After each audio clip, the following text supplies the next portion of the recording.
When we invest in any show, we want to see the characters grow and develop. Now, while it would be absolutely bonkers to assume that anyone makes knee-jerk reactions to what they see today, pause for laugh, it must be said, some characters in Star Trek's history got a proper kicking from the audience when they arrived. Time has been good to many of them, while some others are still in that crap heap. Some received a re-evaluation so quickly that one wonders if they even count as hated at all, yet here they are, and discuss them we shall.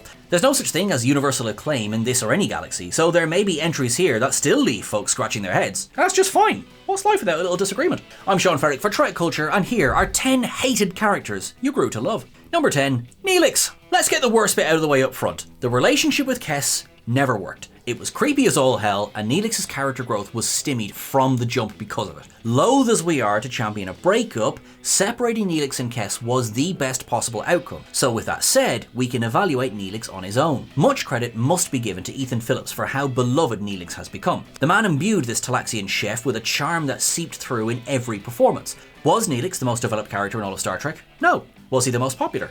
Also no. But did we come to love him? You betcha Combadge we did.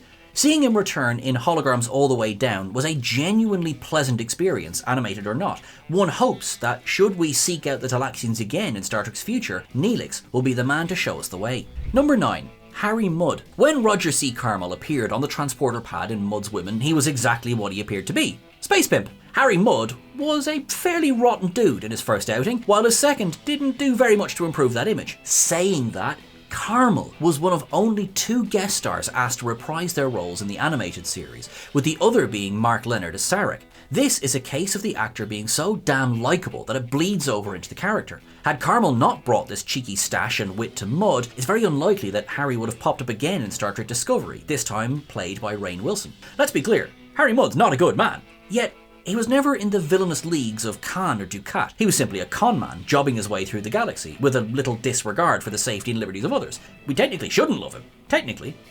But Roger C. Carmel. Number 8. Sybok. A laughing Vulcan is far more divisive a thing than many might expect. So when Lawrence Luckenbill grinned his way onto the big screen as Sybok in Star Trek V: The Final Frontier, it was not without cries of confusion from the audience. The 5th film in the franchise would of course go on to receive fairly dismal critical and audience reviews upon release. However, this came at the cost of Sybok's reputation, something that is distinctly unfair. Thankfully, the years have been kinder to Sarek's other son. Based as he was on TV evangelists, Sybok is nothing but charming and engaging. Luckenbill then manages to help him rise above his shady inspirations, and for a moment, one can almost believe there's merit to his search for God. Sybok has been teased in Strange New Worlds, which feels like the franchise is listening to the audience who missed the smiling but logical Volhippie. It's time to bring him back. Number 7.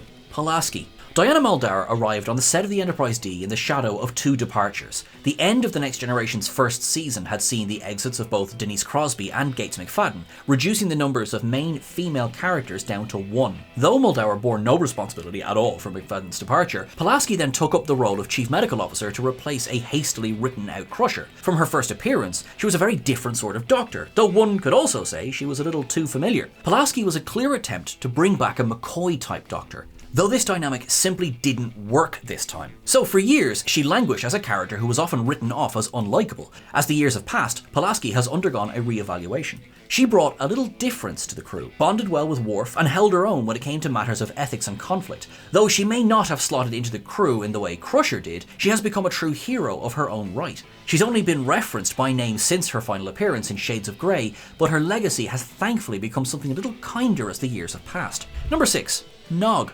Recording this in 2024, it feels odd to include Nog on a list like this. Hated? Surely not. Aaron Eisenberg was perfect in the role. He arguably had the greatest character arc of any supporting role. Sean, are you off your meds again? Okay, my medical status aside, when one casts their memory back to the long ago, 1993, what audiences received through Nog was a deliberately annoying little Ferengi. He was first shown to be a petty thief, then as a thoroughly anti-Starfleet friend for Jake Sisko. His Ferengi upbringing made him misogynistic, curt, and ignorant of the world around him. It was through his friendships and experience that he became one of the standout players in Deep Space Nine. This abrasive young man, so ready to belittle women and humans at every turn, earned his stripes. By the time he stood in front of Sisko, pleading his case for sponsorship to the Academy, or finally broke down to Vic Fontaine, there was no question in our hearts. He may have been a little odious to begin with, but that was the point, and we loved him for his growth. Number 5. Bashir. Dr. Julian Bashir was a challenging character to love in his earliest appearances. Though Siddiq El-Fadil played him with a youthful innocence, this was also countered by the character's ignorant arrogance. Oh, he meant well, there was no question there. But did he act it? He spent the first year dogging Jadzia's every move, earning him the reputation of a bit of a sex pest. The character wasn't connecting with audiences, leading to questions over his future, something Rick Berman directly intervened in to save. His friendship with Garak helped the character grow, though it was the third season before he really started to come into his own during past tense. The making of him was genetic, and though there had been no groundwork to build up to his modified reveal, it served as a blessing for the character. His was a journey of the full 7 years, from an idealistic frontier explorer to a friend, a lover, a war hero, and a surprisingly effective spy. Number 4. Girati. Alison Pill was introduced as Dr. Agnes Girati in Star Trek Picard's pilot episode, Remembrance. For the first season, she was the comic relief, serving as the audience stand-in to comment on odd situations or receive exposition. Then she murders Maddox, which is all forgiven by the time the second season comes along. The first season was a strange mix of styles, with Girati getting the short straw. She was hard to like, quipping her way through scenes that required a more experienced hand. When she asked the question, "Am I still under arrest?" it felt like the show was asking if anyone actually cared. Then along came season 2, and everything changed. Girati, along with the Borg Queen, becomes the MVP of the season. Her drunken arrival on board the Stargazer, as well as her bait and switch with the Queen, both combined to impress, though it was her deep journey under assimilation that helped her expand her character. Now, Girati was a character with depth and, as played by Alison Pill, she was someone to root for. Though the ending feels a little jumbled with all that weird shit on the Stargazer, Girati's is a story of two halves, with part 2 ensuring she will be remembered as one of the strongest creations to come from Picard. Number 3. Wesley Crusher. Considering we've recently published a list crying for a Wesley spin-off, there must surely be no surprise that he's turned up here. It may, to younger audiences, be a surprise that he was ever hated at all, but hated he was, and it wasn't pretty. Wesley was inserted into the next generation as a version of Gene Roddenberry himself, to have this child prodigy save the day on many occasions. While that isn't a terrible inspiration behind a character, it often left the adult characters, those experienced Starfleet officers, looking rather foolish. As time went on, he came into his own, though the first year of the show left a bad aftertaste in the audience's mouths. The years went by, allowing heads to cool, and similar to what happened with Palaski, people began to see the bright side of Wesley. His appearance in Picard's second season shocked viewers, but was well received, while his more substantial return in Star Trek Prodigy solidified his standing as the wunderkind of the franchise.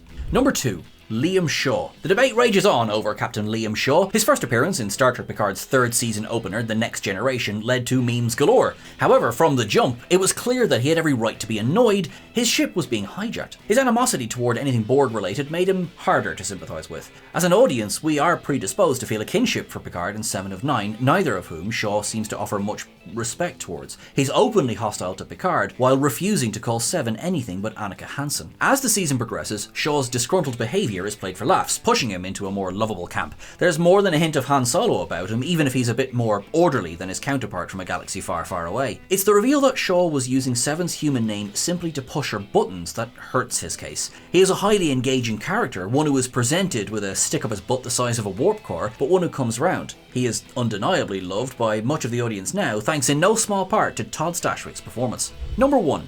T'Pring. If there is one thing that Strange New Worlds has done well, and it's done a lot well to be clear, it's the redemption of T'Pring. Originally, the character only appeared in Amok Time, hardly demonstrating a sympathetic position as she spurned Spock for Stone. Strange New Worlds has already given us more T'Pring than we've seen in 50 years beforehand, helping to develop her character and her motivations, and truly make her sympathetic. We see her interact with, and frankly put up with, Spock, while also learning more about his life on board the Enterprise. Gia Santu plays the role perfectly, offering a dry wit, as only a Vulcan can, while breaking hearts during her performance in charades. When she asks Spock why he chose not to inform her of his condition, it's very hard not to take her side, to feel her righteous pain as he fails to satisfactorily answer the question. It's unlikely we've seen the last of T'Pring, which is for the better, as she has quickly become a beloved Star Trek legacy character. That's everything for our list today, folks. Thank you very much. Anyone you agree with, anyone you disagree with, let us know in the comments below. Please make sure you're following us on the various socials. I have been Sean Ferrick. You can catch me at Sean Ferrick on the various socials, and make sure you're following at TrekCulture on the various socials as well. You have been awesome, you have been wonderful, you have been logical. Live long and prosper. Thank you very much.